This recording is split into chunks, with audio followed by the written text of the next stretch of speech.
जीवन का सबसे गहरा प्रश्न है, मैं कौन हूं? यह प्रश्न न केवल हमारे अस्तित्व की जड़ तक पहुंचने का माध्यम है, बल्कि हमारे अंदर छिपी दिव्य शक्ति को पहचानने की कुंजी भी है। जब हम इस प्रश्न का उत्तर खोजने के लिए ध्यान, मेडिटेशन का सहारा लेते हैं, तो हम अपनी आत्मा और परमात्मा के साथ जुड़ने का मार्ग प्रशस्त करते हैं। संसार के अधिकांश लोग अपने शरीर, मन और विचारों को ही मैं मानते हैं। वे सोचते हैं कि उनका नाम, रूप, पद, परिवार और भौतिक संपत्ति ही उनकी पहचान है। लेकिन सच्चाई इससे बहुत परे है। वेदांत, उपनिषद और योग जैसे प्राचीन आध्यात्मिक ग्रंथों ने बार बार यह कहा है कि तुम शरीर नहीं हो, तुम मन नहीं हो, तुम एक शुद्ध आत्मा हो। आत्मा वह चिरस्थायी ऊर्जा है जो न तो जन्म लेती है और न ही मरती है। यह शाश्वत, अजर, अमर और अनंत है। जब हम मैं कौन हूं पर गहराई से विचार करते हैं, तो हमें यह समझ में आता है कि हमारा असली स्वरूप दिव्य है। ध्यान वह साधन है जो हमें बाहरी दुनिया से हटाकर हमारे आंतरिक संसार से जोड़ता है। यह हमें अपने अस्तित्व की गहराई में जाने और परमात्मा के साथ एकता का अनुभव करने का अवसर देता है। दोस्तों, आज हम आपके लिए एक ऐसा दृश्य लेकर आए हैं जो न केवल आपको सुनने में रोचक लगेगा, बल्कि आपके भीतर गहराई तक जाकर एक हलचल भी पैदा करेगा। क्या आप जानते हैं कि हमारे जीवन में एक ऐसा क्षण आता है जब हम अचानक ठहर कर सोचते हैं, हम कौन हैं? हमारा जीवन का असली उद्देश्य क्या है? अगर आप भी कभी इस सवाल से रूबरू हुए हैं, तो यह वीडियो आपके लिए है। सबसे पहले तो मैं आपको एक सजेशन देना चाहूंगा। इस वीडियो के ऑडियो को ध्यानपूर्वक सुनें, और अगर आप भीड़ में हैं या 2-4 लोगों के बीच में बैठे हैं, तो इस समय वीडियो को चालू ना करें। लोगों के बीच में रहने से आपका ध्यान भटक जाएगा और बहुत सारी जानकारी आपसे मिस कर जाएगी, क्योंकि इस वीडियो में जो जानकारी बताई गई है बहुत गहरी है। इस वीडियो को आप उस समय सुनें जब आप एकांत में हो, मन एकदम से शांत हो, जहां शोर शराबा ना हो, या फिर जब आप सोने जाते हो उस समय आप बेड में लेटकर भी सुन सकते हैं। इस वीडियो में हम जीवन के उन गहरे सत्तू की बात करेंगे जिन्हें समझने की चाहत केवल कुछ ही लोगों के मन में जागती है। अगर आपके भीतर भी यह प्यास है, तो यही आपकी खोज की शुरुआत है। और अगर आप अब तक इस प्यास को महसूस नहीं कर पाए हैं, तो कोई बात नहीं। कई बार सत्य हमें अनायास छू जाता है और यह स्पर्श हमारे भीतर एक नई ऊर्जा और नई यात्रा को जन्म देता है। कल्पना कीजिए, जब कोई बीज मिट्टी में बोया जाता है तो वह तुरंत पेड़ नहीं बनता। पहले वह मिट्टी के भीतर ही अंकुरित होता है और अपनी जड़ों को मजबूत करता है।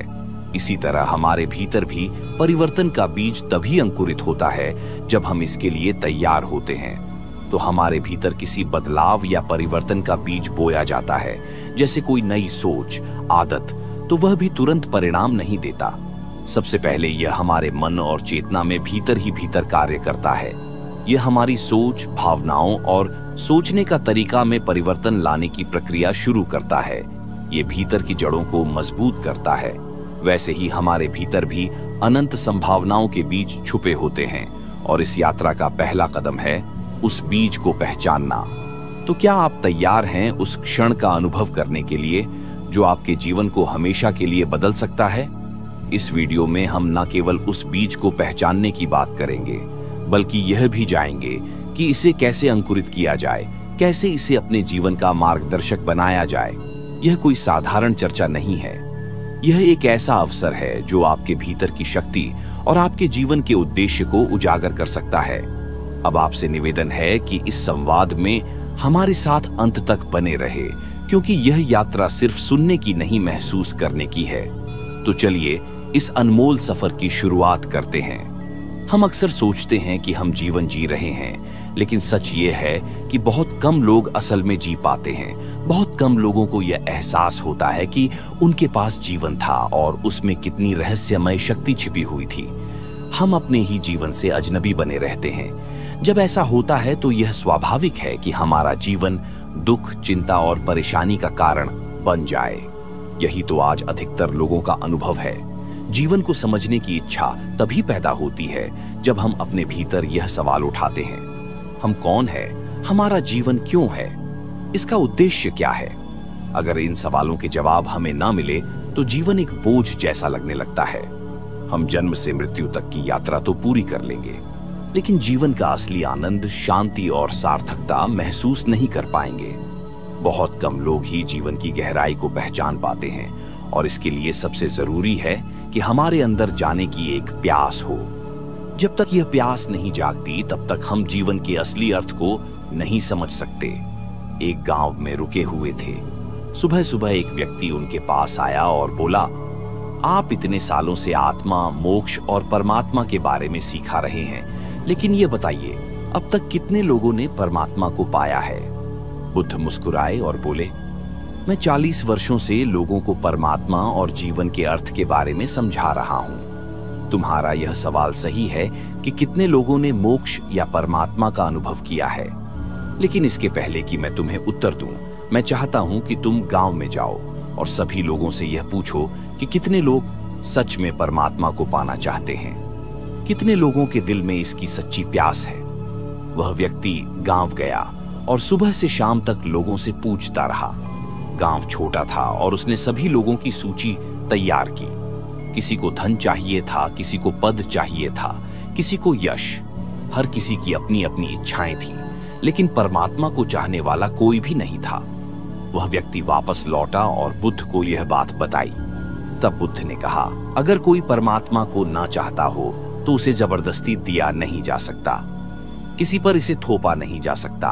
परमात्मा को पाने के लिए भीतर से प्यास होनी चाहिए। जब प्यास होती है तभी पानी की तलाश शुरू होती है, और अगर सच्ची प्यास हो तो पानी जरूर मिलता है।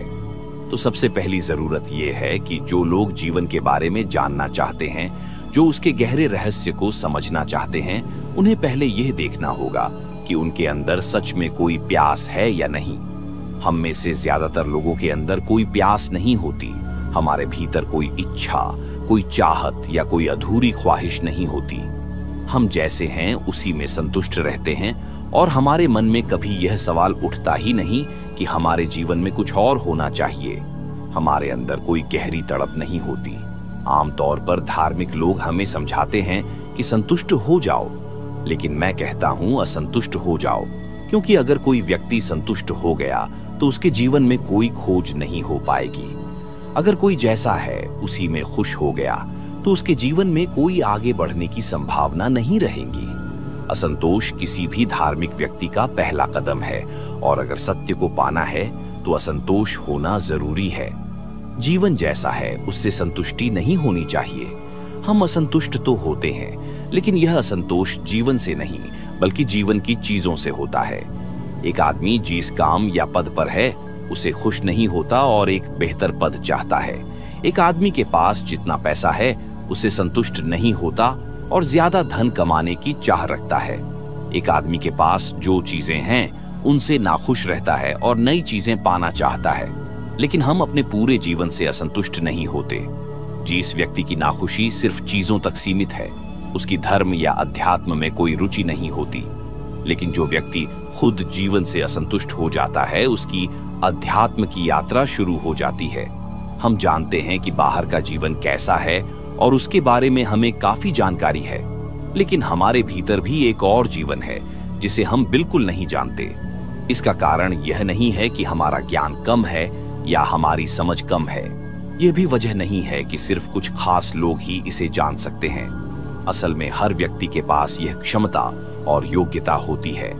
समस्या यह है कि हमारा असंतोष भीतर की ओर नहीं होता। हम अपने अस्तित्व से, अपने होने से असंतुष्ट नहीं होते। हम लगभग ये मान लेते हैं कि जैसे हैं वैसे ही ठीक है। अगर हम थोड़ा सोचे और समझे तो यह बात अजीब लगेगी। क्या सच में हम अपने वर्तमान जीवन और अपनी चेतना की स्थिति से संतुष्ट हो सकते हैं? क्या यह संतोष करने लायक है? लेकिन हम इस पर कभी ध्यान नहीं देते। हमारा मन इस तरफ जाता ही नहीं। ध्यान रखें, जिस ओर हमारा ध्यान नहीं जाता वहां के रास्ते हमारे लिए बंद रहते हैं, और जहां हमारा ध्यान जाता है वहीं के दरवाजे खुलने लगते हैं। आपने कभी सोचा है या ध्यान दिया है कि जब आप मेरी बातें सुन रहे हैं तो आसपास क्या हो रहा है? मान लीजिए बाहर सड़क पर गाड़ियां चल रही हैं और उनकी आवाजें आ रही हैं, लेकिन आप मेरी बातों में इतने डूबे हुए हैं कि आपको इसका एहसास ही नहीं हो रहा। लेकिन अगर मैं कहूं कि बाहर गाड़ियां चल रही हैं और उनकी आवाजें आ रही हैं, तो आपका ध्यान वहां जाएगा और आप तुरंत महसूस करेंगे कि गाड़ियों की आवाजें हो रही हैं। असल में हमारा ध्यान जहां जाता है वही चीज हमें दिखाई देती है या महसूस होती है। जिस तरफ ध्यान नहीं जाता उस तरफ का कोई अनुभव हमें नहीं होता। उदाहरण के लिए, जब कोई लड़का खेल के मैदान में खेल रहा हो और उसके पैर में चोट लग जाए, तो जब तक खेल खत्म नहीं होता उसे यह पता नहीं चलता कि उसके पैर में चोट लगी है। खेल खत्म होने के बाद ही वह देखता है कि उसके पैर से खून बह रहा है। ऐसा इसीलिए होता है क्योंकि उसका ध्यान खेल पर लगा हुआ था, चोट पर नहीं। ध्यान जहां जाता है इंसान को वही चीज समझ में आती है। हमारा ध्यान अंदर की तरफ नहीं होता बल्कि हमेशा बाहर की तरफ रहता है। इसीलिए हम बाहरी दुनिया को तो जानते हैं लेकिन अपनी अंदर की दुनिया को नहीं समझ पाते। हमारा ध्यान शरीर पर केंद्रित रहता है, इसीलिए शरीर के बारे में हमें पता चलता है लेकिन आत्मा के बारे में कोई जानकारी नहीं होती। जब लोग पूछते हैं आत्मा है या नहीं, तो इसका केवल इतना ही उत्तर है, आत्मा तो है लेकिन हमारा ध्यान उसकी तरफ नहीं जाता। याद रखें, आपका ध्यान जी सोर होगा, केवल उसी का अनुभव हो सकेगा। जी सोर ध्यान नहीं है, उसकी जानकारी होना संभव नहीं है। हमारा ध्यान अंदर की तरफ नहीं जाता क्योंकि वह पूरी तरह बाहर की चीजों में उलझा रहता है। एक चीज से ध्यान हटता है तो दूसरी चीज उसे घेर लेती है, दूसरी से हटता है तो तीसरी आ जाती है। इस तरह हमें कभी यह मौका ही नहीं मिलता कि हम ध्यान को अंदर की ओर ले जाएं। इसका मुख्य कारण यह है कि बाहर की चीजों के प्रति हमारी असंतुष्टि इतनी ज्यादा है कि यह अंदर की तरफ ध्यान जाने ही नहीं देती। लेकिन अगर जीवन के प्रति गहरी असंतुष्टि हो तो ध्यान की दिशा अंदर की ओर मुड़ने लगती है। कैसे यह होगा, इसका क्या तरीका होगा, इस पर हम इन 4 दिनों में बात करेंगे। कैसे ध्यान भीतर की ओर जाए और हम अपनी असली पहचान को महसूस कर सकें, क्योंकि जो असली पहचान है वही सच्चाई है और जो खुद को पहचान लेता है वह परमात्मा को भी पहचान लेता है, क्योंकि असल में अपने अंदर, अपनी जड़ों में जो मैं हूं वही यह पूरा संसार भी है। सारी कोशिश, सारी साधना और सारे धर्म का एक ही मकसद है कि हमारे ध्यान का रुख, जो हमारी चेतना है, वह बाहर की तरफ न जाकर भीतर की ओर कैसे मोड़ा जाए। इसका यह मतलब नहीं है कि हम बाहर की दुनिया को बिल्कुल ही नजरअंदाज कर दें। इसका यह मतलब भी नहीं है कि हम बाहर की तरफ से ध्यान को इस तरह खींच लें कि बाहर की दुनिया में हमारे लिए कुछ भी मायने ना रखें। इसका मतलब बस इतना है कि अगर हम बाहर के जीवन से कुछ पल का विराम ले लें, थोड़ा सा ठहराव ले लें और अपनी चेतना को भीतर की ओर मोड़ने में सक्षम हो जाए, तो हमें एक अद्भुत जीवन स्रोत का अनुभव होगा। हम उस सच्चाई को जान सकेंगे जो हमारे अंदर हर पल मौजूद है। वही सच्चाई हमारे अंदर तब थी जब हम बच्चे थे, वही सच्चाई तभी थी जब हम जवान हुए, और वही सच्चाई तभी होगी जब हम बूढ़े होंगे। और अगर हम उसे जान ले तो हमें समझ आएगा कि वह सच्चाई हमारे जन्म से पहले भी थी और हमारी मृत्यु के बाद भी रहेंगी। उसे जाने बिना जीवन की खोज में कभी भी कोई असली अर्थ नहीं मिला है और ना कभी मिल सकता है। ध्यान भीतर कैसे ले जाया जा सकता है? ध्यान को भीतर ले जाने की जरूरत तभी महसूस होती है जब यह समझ आ जाए कि जैसा हमारा जीवन अभी है वह पूरी तरह संतोषजनक नहीं है। एक बार क्राइस्ट के पास एक युवक जिसका नाम निकोडेमस था रात को मिलने आया। उसने कहा, मैं परमात्मा को जानना चाहता हूं। क्राइस्ट ने उसे ध्यान से देखा और बोले, परमात्मा को जानने से पहले तुम्हें दूसरा जन्म लेना होगा, तुम्हें फिर से जन्म लेना पड़ेगा। निकोडेमस हैरान होकर पूछने लगा, फिर से जन्म लेने का क्या मतलब है? क्या मैं मरने के बाद परमात्मा को जान पाऊंगा? क्राइस्ट ने कहा, नहीं, मेरा यह मतलब नहीं है जैसा तुम अभी हो वैसा रहकर परमात्मा को नहीं जाना जा सकता। तुम्हें अपने अंदर पूरी तरह बदलना होगा, तुम्हें एक नया व्यक्ति बनना होगा। नया व्यक्ति बनने का मतलब यह है कि तुम्हारे ध्यान और चेतना की धारा जो अभी बाहर की तरफ बह रही है उसे भीतर की ओर मोड़ना होगा। जब तुम्हारा ध्यान उस जगह बहने लगेगा जहां तुम्हारी आत्मा है, जहां तुम्हारी असली पहचान है, तब तुम एक नया व्यक्ति बन जाओगे। इसके लिए प्यास जरूरी है। ये प्यास कोई और नहीं दे सकता। पानी दिया जा सकता है, लेकिन प्यास जगाना किसी के बस में नहीं है। अगर प्यास न हो तो पानी का कोई मूल्य नहीं, चाहे आपके सामने पूरा सागर ही क्यों ना हो। प्यास न होने पर वह भी बेकार है। हमारे इस जीवन में बुद्ध, महावीर, क्राइस्ट, कृष्ण, राम और मोहम्मद जैसे अनेक महान आत्माएं जन्मी। वे कई लोगों के करीब से गुजरे, लेकिन केवल वे ही लोग उनके ज्ञान को पहचान सके जिनके भीतर प्यास थी। जिनके भीतर प्यास नहीं थी, वे उनके करीब रहकर भी अनजान ही रह गए। पानी हमेशा हर जगह है, लेकिन प्यास हर किसी के अंदर नहीं होती, और यह प्यास कोई और आपके अंदर नहीं जगा सकता। इसे आपको खुद ही जागृत करना होगा। लेकिन सवाल यह है कि अगर प्यास है ही नहीं तो इसे पैदा कैसे किया जाए। प्यास तभी उत्पन्न होती है जब आप किसी गहरी पीड़ा या तकलीफ का अनुभव करते हैं। जीवन में पीड़ा और दुख बहुत है, लेकिन हम अक्सर इनसे बचने या इन्हें भुलाने के उपाय ढूंढते रहते हैं। यही कारण है कि हम अपने अंदर उस गहरी प्यास को पनपने नहीं देते। अगर आपके पड़ोस में कोई व्यक्ति मर जाए, हमारे आसपास रोज कोई ना कोई मरता है, तो क्या यह विचार कभी आपके मन में आता है कि एक दिन मैं भी मरूंगा? अगर ऐसा विचार आपके भीतर नहीं आता तो आपके अंदर कभी सच्ची प्यास नहीं जागेगी। जो कुछ आप रोज अपने आसपास देखते हैं, अगर आप उसे सचमुच ध्यान से देखें तो आपके अंदर जीवन को समझने, जानने और जीने की गहरी चाहत जागेगी। एक फकीर भाईजीत के पास किसी ने जाकर पूछा, आपकी नजर परमात्मा की ओर कैसे उठी? उन्होंने उत्तर दिया, जब मैंने जीवन में दुख को देखा तो मेरी नजर अपने आप परमात्मा की ओर उठ गई। लेकिन हम में से ज्यादातर लोग जीवन के दुख को देख नहीं पाते।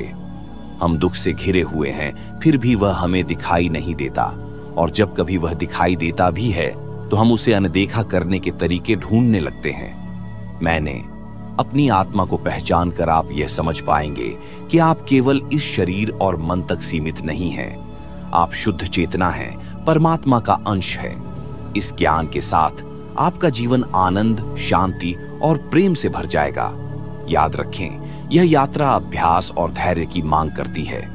नियमित ध्यान करें, अपने भीतर झांकें और अपने अस्तित्व की गहराई को समझें। जैसे ही आप अपने सच्चे स्वरूप को पहचानते हैं, आप देखेंगे कि जीवन का हर क्षण परमात्मा की लीला का हिस्सा है। अपने भीतर की दिव्यता को पहचानें और एक शांत, आनंदमय और सार्थक जीवन जिएं। ध्यान में जिएं, आनंद में रहें और आत्मा से परमात्मा तक की यात्रा करें। धन्यवाद।